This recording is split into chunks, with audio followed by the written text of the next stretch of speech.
Ողջույն։ 2020 թվականի դեկտեմբերին, երբ Փաշինյան զորքերը հետ էր քաշում Սյունիքից, հիմնավորումը որն էր, թե չէ կլինի պատերազմ։ Արդյունքում թշնամին ներս մտավ։ 2021 թվականին մտան ու առանց մեկ պատրոն կրակելու օկուպացրին Սևլճի 1/3-ը։ Ինչու թողեցիր, Նիկոլ, որ պատերազմ չլինի։ 2023 թվականին թշնամին Տեղգյուղում առաջ տվեց դիրքերը առանց կրակոցի։ Ինչու թողեցիք, որ պատերազմ չլինի։ 2024 թվականին Նիկոլը գնաց Տավուշի մարզի Կիրանցգյուղ ու ասաց. պետք է հանձնենք, թե չէ մինչև շաբաթվա վերջ կլինի պատերազմ։ Ու էլի այդ սպառնալիքի տակ հանձնեց։ Մեր երկրում 200 քառակուսի կիլոմետր օկուպացրել է Ադրբեջանը։ Հարցնում է, ինչու հետ չեք բերում, որ պատերազմ չլինի։ Ու հիմա այդ մարդն ասում է, եթե ես չընտրվեմ, կլինի պատերազմ։ Ժողովուրդն արդեն հոգնել է այդ մշտական վախերով երկիրը կիլոմետրերով հանձնելուց։ Ամեն մարդ այսօր իր մեջ այդ հարցը ունի։ Լավ, մինչև ուր պետք է հանձնենք։ Առաջ ասում էին Հայաստանի Հանրապետությունը 29743 քառակուսի կիլոմետրը մեր կարմիր գիծն է, բայց վաղուց արդեն այդ չափը չկա։ Այդ մարդը մեր երկրի մեջ միջանցք է զիջել, այդ մարդը մեր օդային տարածքն է զիջել, որտեղով ինչ ուզում Ադրբեջանը արխային տանում բերում է։ Այս պահին մեր ինքնիշխան տարածքում Ադրբեջանն ունի դիրքեր, մշտապես ամրացնում է ու նոր դիրքեր է դնում, բազմաթիվ ռազմավարական բարձունքներ է վերցրել։ Նիկոլն ասում է, եթե ես չընտրվեմ, կլինի պատերազմ։ Ուզում եմ հարցնել, իսկ եթե ընտրվես, այդ ժամանակ ինչ կլինի։ Ասում է, պետք է ընտրվեմ, որ ձեռքբերումները պահեմ։ Որ ձեռքբերումները, ում ձեռքբերումները, Ալիևի։ Արդարադատության նախարարն օրերս ասում էր, թե դեռ սահմանադրության նախաբանին չենք հասել։ Երեկ մամուլը գաղտնազերծել է տեքստը։ Պարզվում է, ոչ միայն հասել են, այլ արդեն հանել են անկախության հռչակագիր ձևակերպումը։ Հղումը հանել են։ Դա ում ձեռքբերումն է, Ալիևի։ Հանում են տեքստից սահմանադրության ողնաշարը, անկախության հռչակագիրը, որպեսզի հաճոյանան Բաքվին։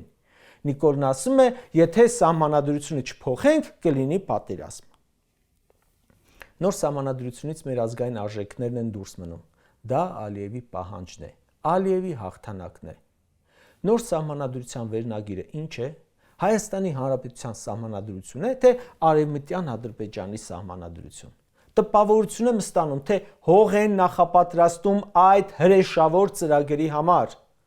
Առաջ եթե ասում էին սահմանադրությունը կոստյում է Սերժ Սարգսյանի կամ Նիկոլ Փաշինյանի հագով, նոր գրած սահմանադրությունը Ալիևի հագով է։ Արևմտյան Ադրբեջան թեզի հագով է։ Վախենան վաղը ասեն, պետք է 300,000 ադրբեջանցի գա Հայաստան, թե չէ կլինի պատերազմ։ Պատերազմի սպառնալիքի տակ մեր երկիրը լցնելու են ադրբեջանցիներով։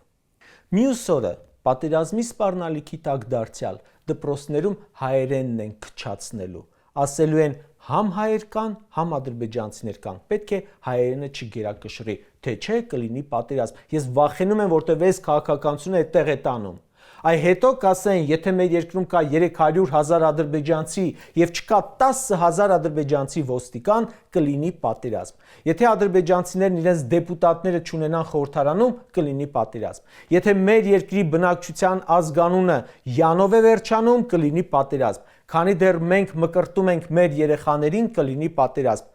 Սարքել է Ալիևին բոբո ու սպառնալիքի տակ սաղ զիջում է։ Իրենք հագել են փամփերսներ, ժողովրդին վախեցնում են։ Սրանք Հայաստանի Հանրապետության ինքնիշխանությունը տանում են վախճանի։ Քիչ բան է մնացել, մազից է կախված ու այս սահմանադրությամբ կոչնչացնեն մնացած մասը։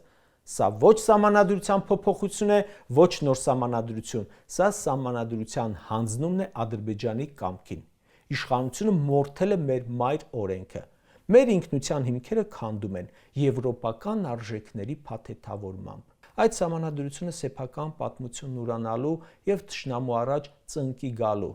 նոր տեքստն է։ Նիկոլը կասի, եթե այդպես չգրեինք, կլիներ պատերազմ։ Երեք կարդում էի սրանց օրոք հարկերը, տուրքերը, տուգանքները։ Նիկոլին տրվելու պարագայում վաղը չեմ զարմանա, որ մի հատ էլ Ադրբեջանի հարկ լինի։ Վաղվա տուգանքները լինելու են Արարատին նայելու, երեխայի անունը Մասիս կամ Արարատ դնելու, Արցախի մասին տանը գիրք ունենալու պատճառով։ Ժորժ ջան, եթե Ադրբեջանն ասում է փոխեք սահմանադրությունը, այստեղ փոխում են։ Ասում է հարձակվեք եկեղեցու վրա, այստեղ հարձակվում են։ Ասում է բռնեք այն առաջնորդներին, բարերարներին, ում հետախուզում եմ, բռնում են։ Դա չի կարող նշանակել, որ Հայաստանի իշխանությունը կառավարում է Բաքուն, այդ թվում ուղիղ, հրապարակային։ Ասում է Լեռնային Ղարաբաղը միշտ եղել է Ադրբեջանի կազմում, ուղղակի թաքցվել է դա։ Ումից է թաքցվել, Ադրբեջանից։ Ղարաբաղը Ադրբեջանի կազմում էր ու Ադրբեջանը Ղարաբաղն էր ուզում։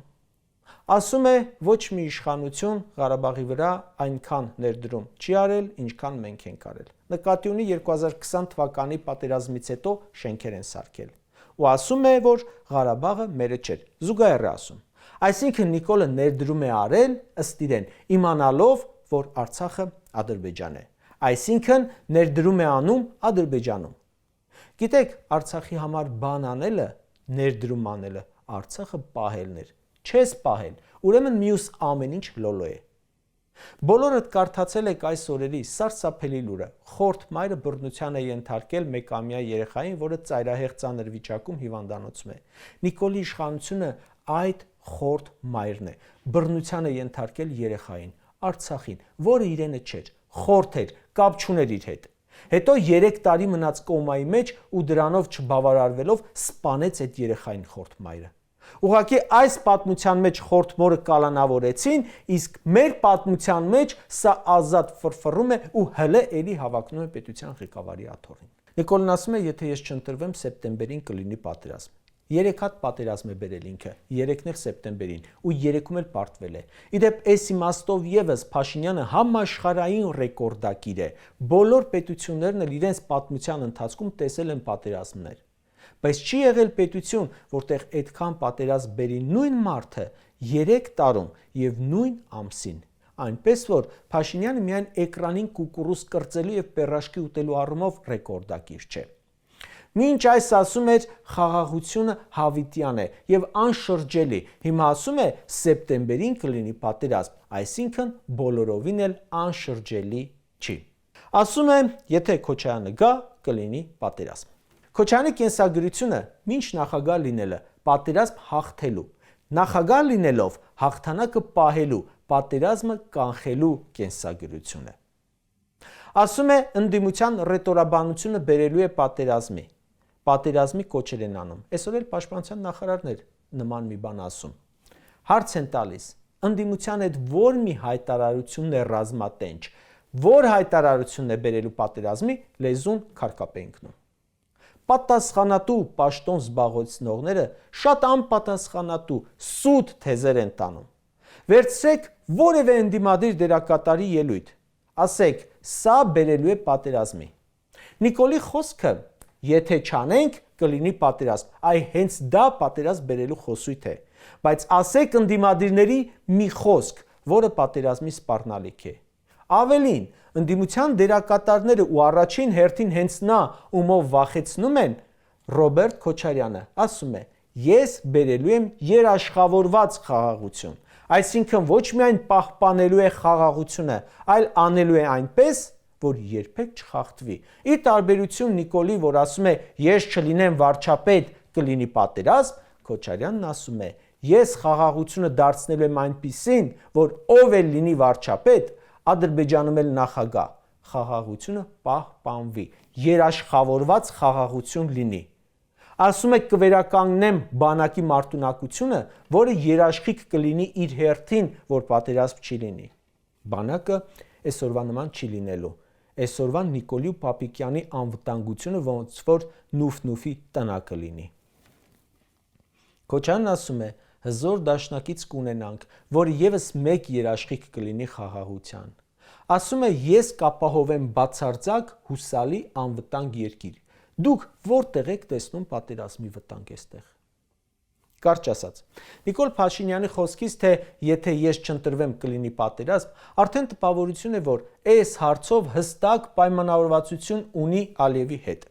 Ադրբեջանը սատարում է Փաշինյանին ու եթե չընտրվի, կարող է պայմանավորվեն, որ լինի պատերազմ։ Հարձակում։ Պատերազմին ես հավատում եմ միայն այս դեպքում։ Նիկոլ Փաշինյանը նախընտրական քարոզարշավն անում է Ալիևի հետ միասին։ Նրա գլխավոր ասելիքն է՝ ես չընտրվեմ, Ալիևը կհարձակվի։